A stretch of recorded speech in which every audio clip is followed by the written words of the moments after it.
మనం according to the constitution 21A అసలు ఫీజులు తక్కువ చేయాలని ఉంది కదా. ఫీజులు ఎందుకు పెంచుతున్నారు?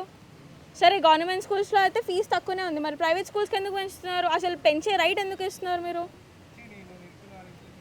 నార్మల్ చిన్న స్కూల్స్లో చూసుకున్నా కూడా నర్సరీ పిల్లకి 1 lakh, నర్సరీకి 1 lakh ఎందుకమ్మా? ఏమంతగానం నేర్పించేస్తున్నారు?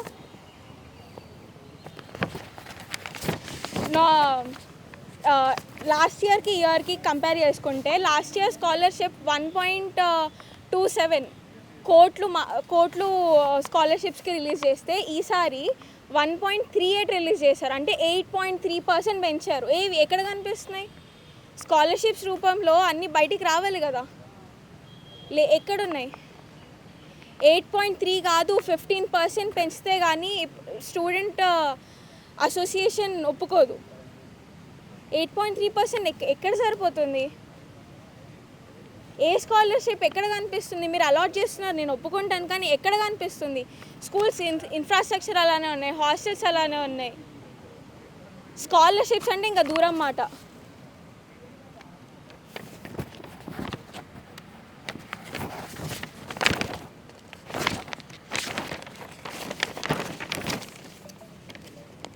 हाँ 2025-26 ఎడ్యుకేషన్ బడ్జెట్ 1.28 lakh crore ఉంది. 2026-27 ఎడ్యుకేషన్ బడ్జెట్ ఏమో 1.39 lakh crore ఉంది. అంటే ఆల్మోస్ట్ 8.3% పెరిగింది, కానీ కనిపించట్లేదు కదా.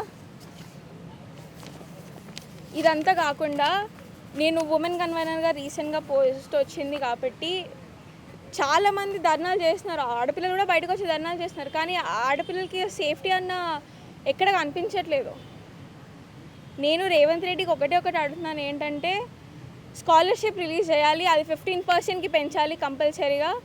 ఇంకా నాకు ఉమెన్ సేఫ్టీ అనేది చాలా ఇంపార్టెంట్ కాబట్టి దానికోసం కూడా నేను రిక్వెస్ట్ చేసుకుంటున్నాను. Thank you so much. అంటే స్కాలర్షిప్లు విడుదల చేయాలని చెప్పేసి మీరు అంటున్నారు. ఫీజు రియంబర్స్మెంట్లో స్కాలర్షిప్లు ఎత్తేసే యోచనలో ప్రభుత్వం ఉన్నట్లు కొంతవరకు వాదనలు వస్తున్నాయి, దాని గురించి ఏం చెప్తారు? అవును, 8.3 ఉంది కదండి. ఇప్పుడు 8.3లో ఇప్పుడు జనరల్గా ఇన్ఫ్రాస్ట్రక్చర్ అంటున్నారు, అది ఇది అనుకుంటే చాలా మటుకు చెప్తున్నారు, కానీ అది ఎక్కడ కనిపించట్లేదు కదా. గవర్నమెంట్ స్కూల్స్ అలానే ఉన్నాయి, గవర్నమెంట్ కాలేజెస్ కూడా అలానే ఉన్నాయి, ఎక్కడ డెవలప్ చేసినట్టు కనిపించట్లేదు కదా. విద్యాశాఖ మంత్రిగా రేవంత్ రెడ్డి ఫెయిల్ అయ్యిందంటారా? అఫ్కోర్స్ ఖచ్చితంగా ఫెయిల్ అయ్యాడు, 110% ఫెయిల్ అయ్యాడు.